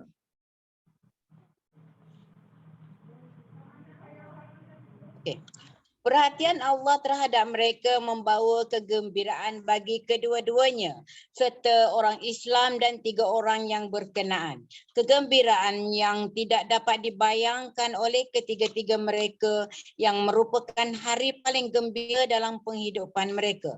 Kebahagiaan terpahat di kalbu mereka sama seperti yang terpaksa ditinggalkan kerana cacat atau sakit atau sebab lain yang munasabah. Allah berfirman tentang mereka. A'udzubillahi minasyaitonir rajim. Laisa 'alal du'afa'i wala 'alal marda wala 'alal ladzina la yajiduna ma yunfiquna haraj. ولا على الذين لا يجدون ما ينفقون حرج إذا نصحوا لله ورسوله ما على المحسنين من سبيل والله غفور رحيم. Artinya, orang yang lemah dan orang yang sakit dan juga orang yang tidak mempunyai sesuatu untuk dibelanjakan tidaklah menanggung dosa kerana tidak turut berperang apabila mereka apabila mereka berlaku ikhlas kepada Allah dan Rasulnya. Tidak ada jalan sedikit pun bagi menyalahkan orang-orang yang berusaha memperbaiki amalannya. Dan Allah Maha Pengampun lagi Maha Mengasihani. Surah At-Taubah ayat 91. Samalah ayat ni kita baca arah tadi kan. So, Allah menerima keuzuran orang ni lah yang tak boleh pergi perang ni, orang du'afa, orang lemah, marda, orang sakit. Itu juga orang yang susah, yang tak ada apa untuk nak dibelanjakan. Jadi mereka, apa yang pentingnya mereka ini adalah ikhlas lillahi wa rasulih. Nasahu lillahi wa rasulih. Ini dipanggil. Jadi mereka dimaafkanlah daripada pergi berperang. Tiga orang yang tadi tu sebab dia tak pergi perang tu, tak pergi berperang lah tu. Yang mereka ini tidak turut berperang di Tabuk sebab apa? Lebih suka tinggal dengan kumpulan orang yang sengaja malas-malas dan bersenang-senang diri sambil menunggu menikmati musim buah-buahan. Mereka ni 3 orang itu. Dan mereka ini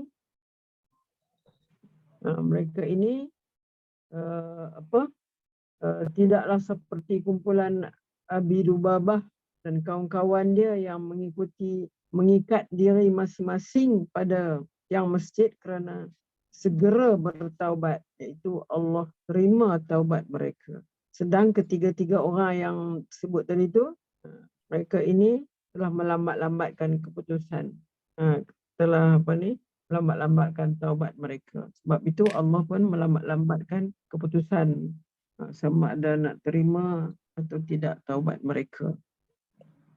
Rasulullah telah memulaukan mereka ini selama 60 hari, 50 hari rupanya, dan melarang para sahabat untuk tidak mengajak mereka bercakap. Malah mereka disuruh berpisah daripada isteri masing-masing. Macam tu sekali. Maka tindakan Rasulullah kepada mereka menyebabkan mereka hidup dalam kebingungan, tidak tentu arah, hinggakan terasa bumi yang luas ini sangat sempit oleh mereka, sebagaimana yang dinyatakan oleh Allah dalam ayat tadilah, hatta iza dhaqat alaihim al-ardu bima rahabat wa dhaqat alaihim anfusuhum. Menunjukkan yang mereka ini rasa sempitlah, mana hati mereka rasa sempit dan mereka rasakan nafas mereka menjadi sesak. Mana oleh kerana hukuman yang dikenakan kepada mereka, dipulaukan. Okey.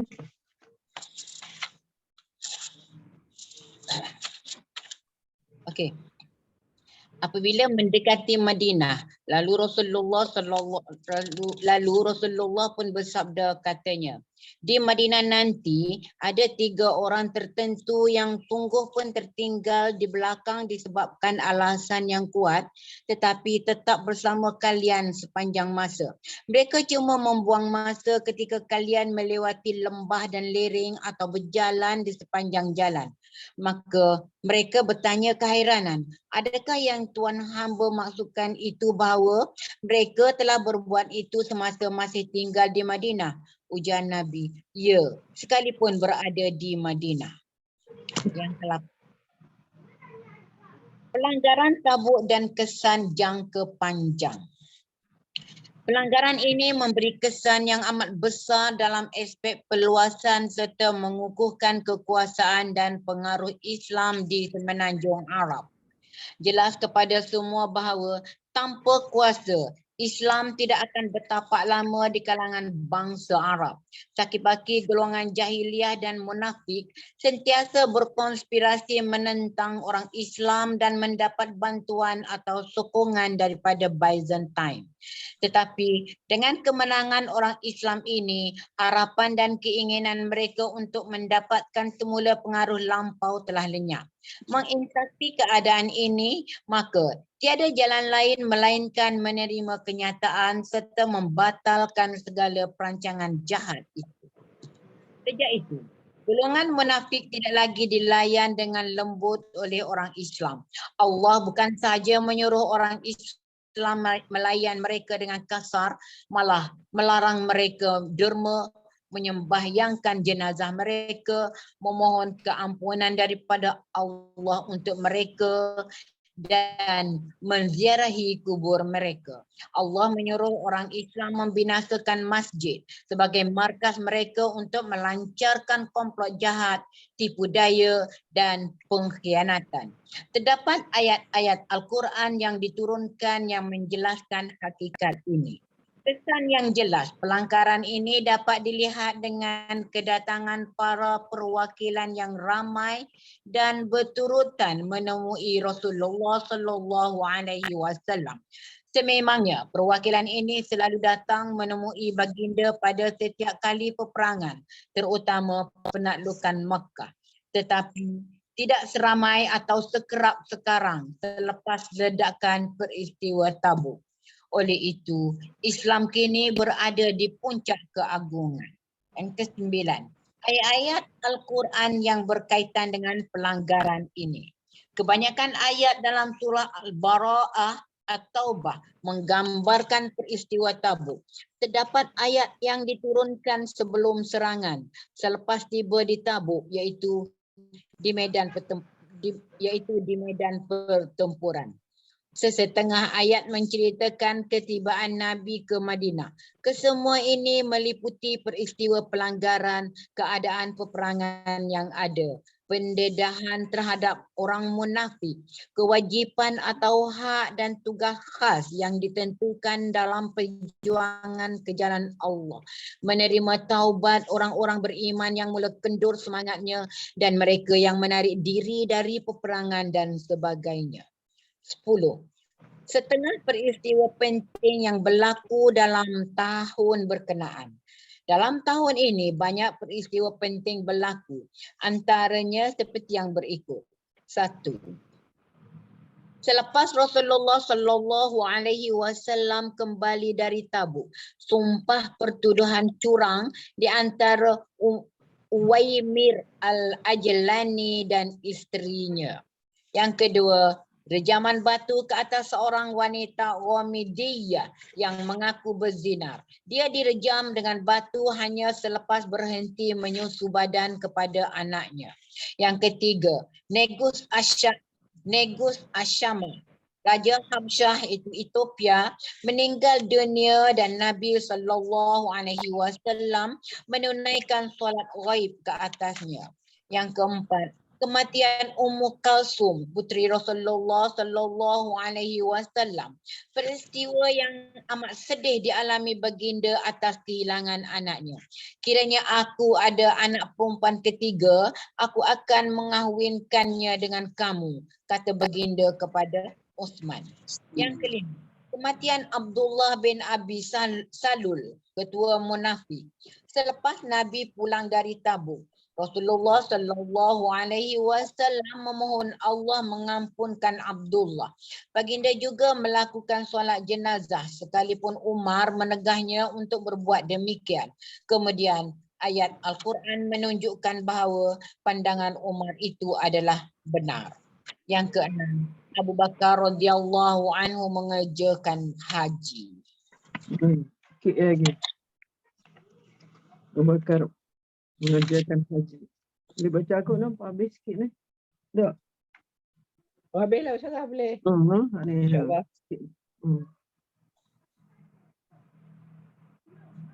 Mana tu lagi? Habiskan. Abu Bakar mengerjakan haji. Bukan Hmm. Dah letih lah. Abu Bakar radhiyallahu anhu mengajarkan haji. Dalam bulan Zulkaidah atau Zulhijjah tahun 9 Hijrah, Rasulullah sallallahu alaihi wasallam menghantar Abu Bakar radhiyallahu anhu sebagai wakil baginda untuk mengetuai rombongan orang Islam mengerjakan ibadat haji. Sebaik sahaja keberangkatan rombongan itu, wahyu diturunkan dalam surah At-Taubah dalam mana arahan bebas daripada kewajipan oleh Allah yang berkaitan dengan puak-puak musyrikin yang tidak menghormati persetiaan yang dipersetujui mereka dengan Nabi sallallahu alaihi wasallam. Perkhabaran itu turun sesuai dengan tradisi bangsa Arab mengumumkan kepada orang ramai mengenai sebarang perubahan yang berkaitan dengan pasal darah dan harta dalam persetiaan itu. Ali bin Abi Thalib diarah mengejar rombongan Abu Bakar yang telah tiba di Al-A'raj atau Dujnan untuk membuat pengisytiharan itu. Dia ditanya Abu Bakar sama ada Nabi sallallahu alaihi wasallam melantiknya untuk mengetuai rombongan atau hanya diamanahkan untuk membuat pengumuman. Aku diarah membuat pengumuman sahaja, jawab Ali. Kedua-dua sahabat itu meneruskan perjalanan mereka. Ketika hampir selesai mengerjakan rukun-rukun ibadat haji pada hari raya Kurban, Ali berdiri di Al-Jamrah, salah satu jamrah, untuk melontar batu dengan suara nyaring dan sekuat hati mengisytiharkan pemansuhan persediaan dengan orang kafir dan memberi tempoh selama 4 bulan untuk menimbangkan kedudukan mereka. Bagi golongan orang kafir lain yang membuat perjanjian dengan orang-orang beriman tetapi tidak mengganggu hak orang Islam atau tidak bersubahat menentang Islam, maka segala syarat persetiaan tetap sah sehingga tamat tempoh perjanjian. Kemudian Abu Bakar mengirim beberapa orang beriman untuk mengumumkan di kalangan ramai bahawa selepas musim haji tahun itu, orang musyrik tidak dibenarkan lagi bertawaf di sekeliling Kaabah tanpa pakaian. Pengisytiharan ini menghapuskan sama sekali segala ciri-ciri pagan daripada bumi Arab dan menyatakan dengan tegas bahawa amalan jahiliah itu tidak boleh dipraktikkan sama sekali. Alhamdulillah. Alhamdulillah. Ya.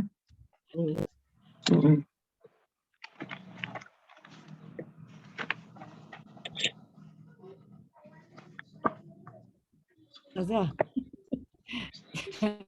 Yang pasal dia orang nak buat Kaabah replika tu macam mana Ustazah? Allahu Akbar. Itulah yang sangat. Yang mana ya? Allahu Akbar. Apa yang akan berlaku? Replika tu pula bukan sekat tu aja, dia dalam tu kan. Dalam tu diisi dalam dengan tu. dengan apa ni hiburan lah. Pihmalnya. Dia nak jadi tentera bergajah dulu Ustazah lah. Itulah. Takut tak diburuk ababil. Pula. Macam jahiliah Kita balik tunggu pula. ya. Kat mana tu? Riyadh. Kat Riyadh. Riyadh. Buat kat Riyadh. Dia lah dekat Riyadh lah. Salman lah. Ya Allah, jadi betul. Salman. Tempat hiburan tau. Tu macam tempat hiburan. Aduh. Yang kata nak buat dia buat gereja tiap-tiap daerah. Allah. Dia ni orang apa sebenarnya? Dia daerah. Tak tahulah. Raja Salman tu lah. Kata mak dia Yahudi. Yahudi lah. Oh, ya Allah. Yahudi lah. Dia pun ayah dia pun macam menyesal hantar anak dia pergi Amerika. Apa ni di Amerika dapat pelajaran kat sana. Yahudi cuk lah. Macam-macam. Bapak dia dah mati dah kan? Belum lagi baru duduk bawa sakit. Tu tapi tak ada Sakit kuasa pun. langsung. Tak ada. Dia dah serah kat anak dia. Dah besar dah. Allahu Akbar. Takut pula dengar macam mana ya. Ni nampaknya kata akhir zaman yang memang cepat-cepat dia Memang akan betul dah. Betul dah. memang betul dah. Dan memang ini aturan Allah kot. Allah dah bagi laluan tu dah kot. Kan silap-silap raja ni yang akan jadi raja terakhir Saudi yang akan dibunuh kan tanda-tanda akhir. Yalah betul lah mungkin. Betul lah tu. Kalau Ya kita Allah. tengok gayanya kan takkanlah orang Arab ataupun orang-orang Tak bercakap apa-apa kan. Nak biarkan je kan. dan perangai makin teruk tak mustahil kalau dia dibunuh rakyat dia sendiri. Jadi kalau dia yang dibunuh, salah satu daripada tanda-tanda kan Betul dah lah. Allahu Akbar. Takutnya. Raja Saudi akan dibunuh. Tanda-tanda terakhir yang saya baca lah.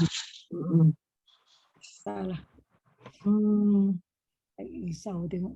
Risau. Tak apalah doa banyaklah kita. Anak cucu yang takut tu. Nanti anak cucu dah, anak cucu nanti dah kata tak pandai baca Quran dah semua. Kalau lagi dia boleh tak apalah. Yalah. Takut kalau azab orang pergi kerja haji misalnya kan. Kalau dia azab semua yang kena. Bukan seorang. Kalau tengah pergi haji ke umrah ke tiba. Jangan tu lah banjir kan. Apa yang ada kat situ. Tu pun lepas tak sedap lagi. Ada tapi tak ada nak berubah lah. Tak ada berani lah. Orang tak berani lah. Tapi jiran kami kan baru balik daripada umrah. Cik Razlan AJK Masjid. Okey. Okey. Dia cakap di Madinah sekarang pun pengurusan jemaah-jemaah umrah lah kan. Dah tak teratur dah, macam berterabur dia tak tahu. Macam yang hotel tu lah. Hotel dah booking tu ada orang offer dia pergi tawar balik. Tu yang lambatkan bag tu kan. The highest bidding The highest bidding dia ambil yang paling tinggi. Itu nampak. Nampaknya dia orang. Padahal dia orang tahu kan dah kita dah booking. Tiba-tiba ada orang offer tinggi boleh bagi you. Bukan calang-calang kita punya ejen tu, travel ejen tu. Semua yang tengok tu Andalusia punya bag ada kan. Maknanya orang yang dah lama berurusan dengan mereka tu. Kan dia orang boleh lagi. Ya Allah, orang Arab ni. Tak ada amanah, tak ada lah kan. Nanti lagi cepatlah bala turun kat mereka. Ramai orang yang dizalimi. Ada saya jumpa 2 orang tu dia baru balik. Dia kata ya Allah, dia kata dia patutnya dapat barisan depan yang di Madinah. Lepas tu disebabkan dia kata ada orang offer lagi tinggi kan. Dia hantar belakang jauh sangat dia kata. Tapi makan di hotel tu. Hotel yang asal. Tidur di hotel belakang. Dia balik dia turun 8 kilo dia kata. Dia kata tak tahulah ini ujian bagi dia ke. Dia kata ujian dunia ke. Dia tak tahu kan. 8 kilo turun sebab apa? Dia kata dengan tak selera makan, nak jalan, banyak dia kata huru-hara. Lagipun dah masjid kan. Nak lepak-lepak, nak waktu solat yang satu lagi pun dah tak boleh dah. Oh tak ada situ dah? Dia tak bagi dia lama-lama. App kan ada, dia orang boleh tag pula tu.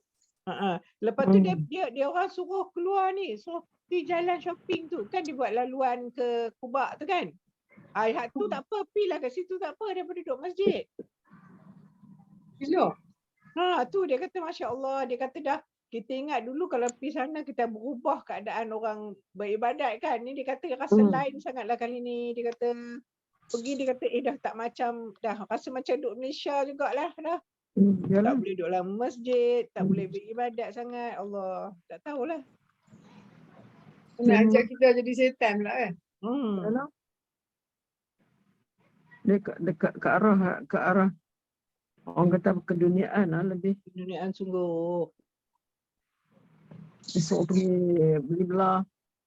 Dia sumber ekonomi dah. Negara orang berekonomi, minyak dah nak habis. Allah dah nak betul. Nak sudut habis dah, nak bagi train dah. Dia buat tu lah. Ada alasan ekonomi, sumber ekonomi. Allah. Menakutkan. Itulah mungkin Ada. Apa kita kata Al-Mahdi pun akan lahir tak lama lagi ya. Mungkin Kalau macam ni keadaan. Ada satu yang mengejutkan Qatar ya, kalau tahu biasa dengar dengan dia punya apa nama football team yang ni, dia beli Manchester United 30 bilion. Dah itulah boleh beli tu. Benda ni boleh beli kan. Kalau kata batu negeri Islam lain kan. Atau pergi bina lah yang Syria punya camp refugees tu kan. Allah, dia tak nampak tu. Tim bola. Aduh, subhanallah. Orang Islam banyak yang tak makan. Betul. Anak saya bangga, dia kata apa? Kurang-kurangnya orang Islam yang beli. Dia tak fikir yang Syria tu. Itu dia alihkan pemikiran tu. Pemikiran kita pun boleh jadi bagus orang Islam yang beli pasukan bola tu. Kan kalau waktu semayang dia ajak semayang kan? Tak ada, bila beli tu orang sana lah dapat pekerjaan kan. Sanalah. Lepas tu kita ekonomi lain, ekonomi orang Afrika, orang Islam yang teruk-teruk tu, Mali kan? Saya kata kenapalah dia pun tak buat tu yang kita duk buat donation kat Syria tu. Kat Syria kan musim sejuk ni Palestin semua tu. Dalam kemah lagi tu. Dalam kemah tu, Allah. Macam mana tak tahu lah. Tak faham tak tahu. Cerita tu tak sampai kat mereka kot. Mereka tak pernah tengok orang susah. Busy. I'm busy untuk dunia you. Sekarang ni duit tengah masuk you. Mana ada masa nak tengok orang susah you. Tak ada masa nak tengok camp Syria. 2 tahun duit tak masuk. Duit dah habis melabur buat hotel mewah. 2 tahun tak. 2 tahun tu ya dia. Betul COVID ni pasal kan. Itu pun Allah punya tu juga dia pun tak nampak lagi COVID tu. Bagi sekejap pun ngelepiak daripada semua. Kalau dah gitu Rasulullah daripada sana tempat Allah Tapi kan dia orang buat kerja tu kan kawasan tanah haram. Tak ada lagi. Ish. Dia tak ada rasa takut langsung. Kau tak takut kau tu duduk kat tanah haram. Ya Allah. Tak, dia toke-toke hotel takkan duduk kat tanah haram, duduk kat luar tanah haram. Dia buat Europe dia duduk Europe ni semua. Dia pun tak duduk lah kat situ. Dia tak duduk kawasan tanah haram, maunya dia duduk tanah haram. Buat kerja macam tu, dia pun takut juga. Allah mungkin. Allahu Akbar. Tahu kita ni tak kita tak fikir apa, mati awal sikit lah, takut. Tak boleh tahan godaan nanti kan Dajjal. Allah Akbar. Di mana? Jumpa esok lah insyaAllah. Kalau tengok dekat Malaysia ni kan, kalau masuk TikTok, orang yang jual kosmetik and jual pakaian perempuan ni sekarang siapa tahu? Orang lelaki. Orang lelaki kalau dalam TikTok, saya pun terkejut banyaknya boleh pakai makeup waktu tu. Lelaki untuk jual kosmetik perempuan ni. Tak Malaysia ramainya dah ke, ingatkan kok kat luar negara je. Sini pun ni. Yang lagi cantik. Ada. Ya Allah. Betul kan depa ada sekarang ni macam lipstick tu kalau urut kat bibir tu dalam masa 10 saat tu dia bibir tu jadi kembang, munggil, orang kata apa tu kan. Jadi kembang. Tu dia laki-laki ni kan. Dia sapu. Tu buat tengok semua betul-betul kembang. Laki-laki pun dah buat macam tu. Allahu Akbar. Kabira takutnya. Dia pakai sendiri. Dia pakai lipstick tu. Dia pakai sendiri. Lama-lama dia pun jadi lembut tu. Lama-lama lembut. Apa nama dia? Adha apa? Alha apa? Oh, Alfa.